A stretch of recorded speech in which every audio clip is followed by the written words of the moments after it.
Halo Sobat Cerdas, balik lagi di channel PNMC Jago. Nah, sesuai dari postingan yang ini di Instagram, hari ini kita akan mengadakan Q&A bersama manajer investasi dari PNMC Jago. Dan hari ini kita sudah bersama Mas Rey. Halo Mas Rey. Halo bro. Halo. Apa kabar Mas? Baik, kabar baik. Baik ya. Oke, Mas Rey boleh dong kenalan dulu. Boleh. Perkenalkan Sobat Cerdas. Nama saya Rizky Reynaldi dari Divisi Investment di PT PNM Investment Management. Oke.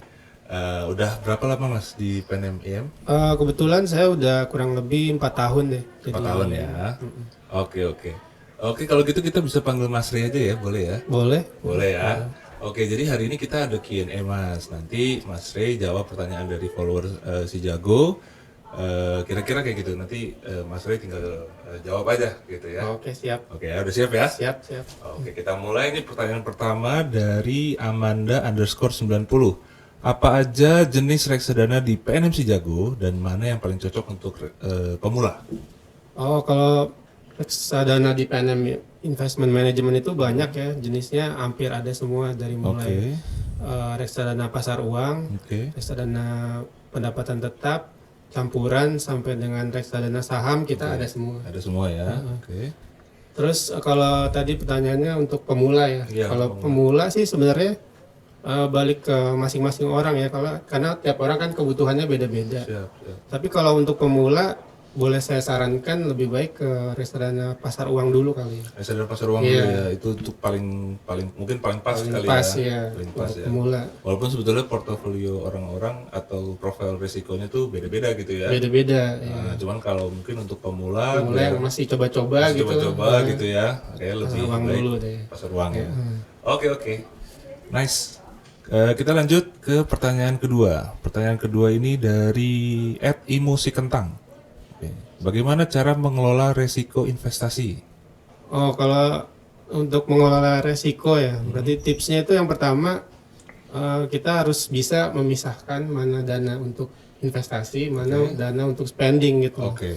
Jadi kalau kita udah bisa misahin, kita udah bisa tuh untuk bisa mengelola resiko, karena jangan sampai dana yang untuk investasi dicampur sama yang spending gitu. Nah, biasanya orang tuh susah tuh untuk misahin mana porsi yang untuk investasi, mana yang spending. Nah, kalau udah bisa kayak gitu, nggak kecampur, nah baru bisa tuh mengelolanya. Berarti spending itu misalkan yang untuk sehari-hari kita lah ya. Gitu untuk sehari-hari gitu. Jadi jangan sampai kalau butuh dana ngambilnya dari porsi yang investasi dicairin lah. Iya. Berarti ya sayangnya nanti investasinya malah jadi nggak maksimal ya. Iya benar. Oke. Terus Jadi itu tadi tips yang pertama ya. tips Ada yang lagi kedua tipsnya. Yang kedua tuh kita harus diversifikasi. Diversifikasi. Jadi kalau yang Warren Buffett pernah bilang, dia bilang don't put all your egg in one basket. Dia bilang gitu kan. Jadi artinya kita harus jangan sampai kita mengalokasikan semua dana investasi kita di satu produk gitu. Jadi kalau bisa kita belinya di banyak produk gitu. Jadi kalau ada salah satu produk yang misalkan harganya lagi turun, jeblok gitu.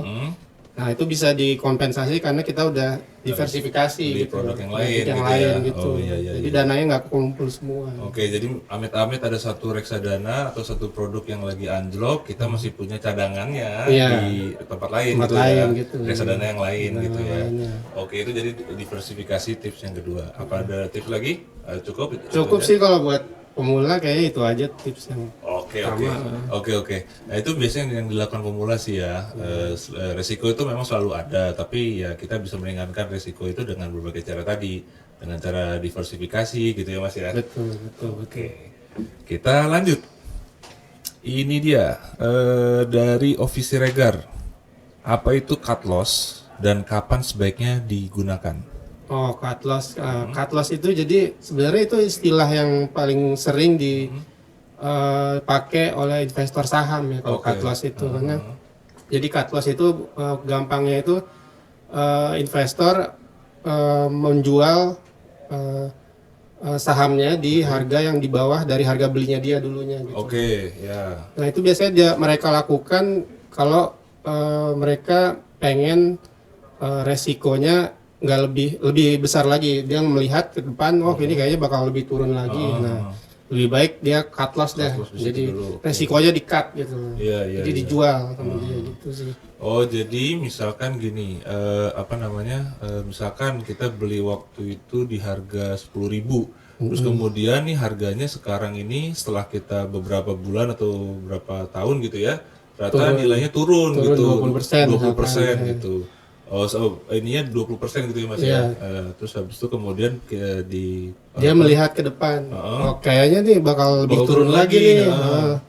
Dia takut atau dia udah punya analisa tuh bakal turun lagi. Nah, dia lebih baik semua dijual aja, jual dulu dia cut aja cut gitu. dulu. Oh, gitu. Daripada turun lebih dalam lagi gitu. Oke, berarti itu biasanya dipakai strategi itu biasanya dipakai untuk si investor saham supaya untuk meringankan resiko investasinya Iya, gitu biar ya. dia takut dia akan lebih turun lebih dalam. Mm-mm. Jadi lebih baik pilihannya adalah cut loss dulu gitu. Oke, siap.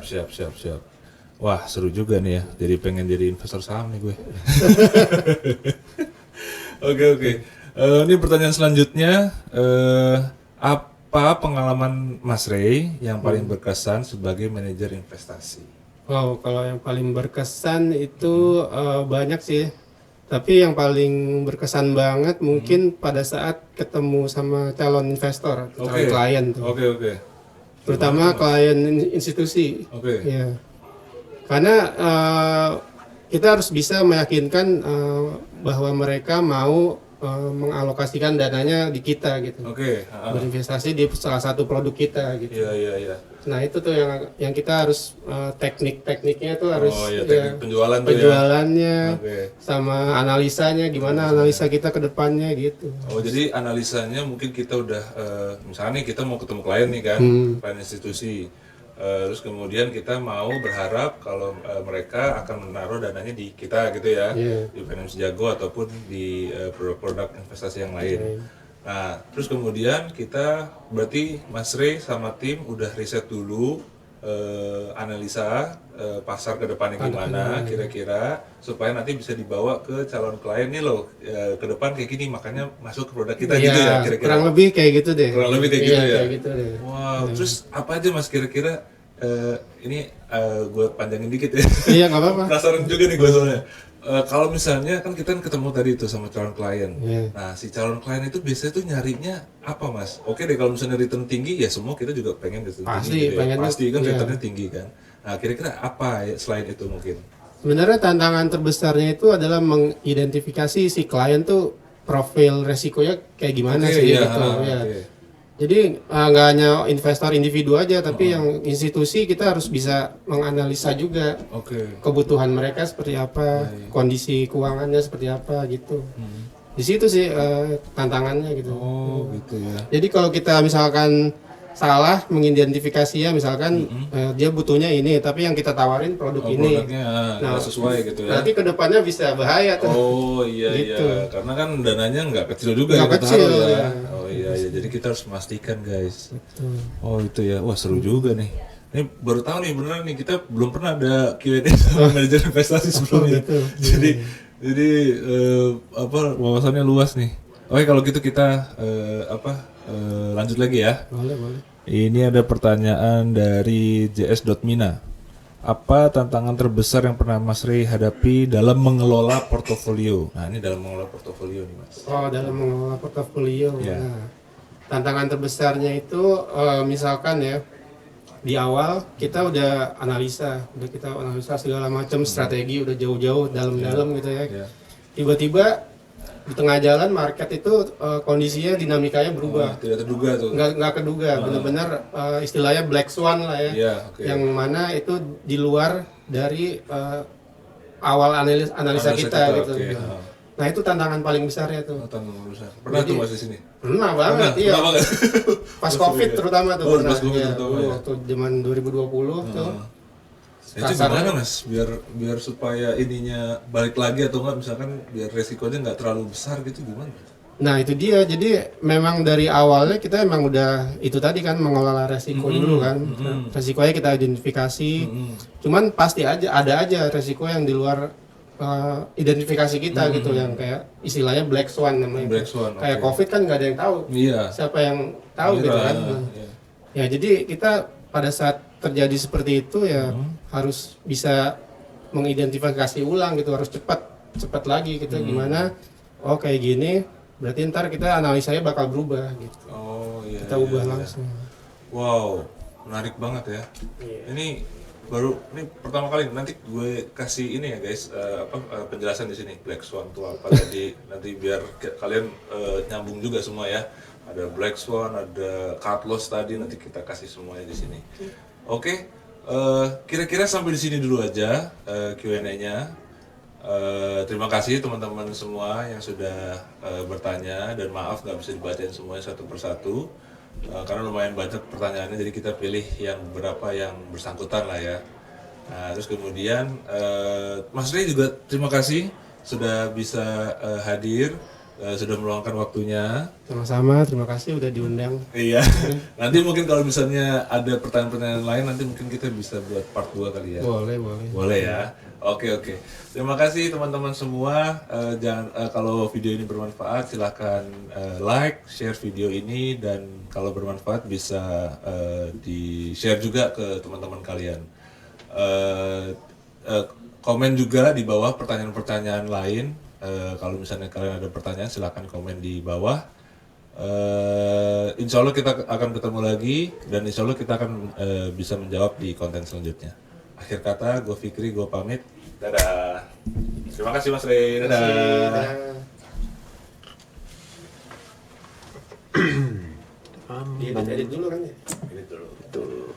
Tapi berjalan mulus kok. Sangat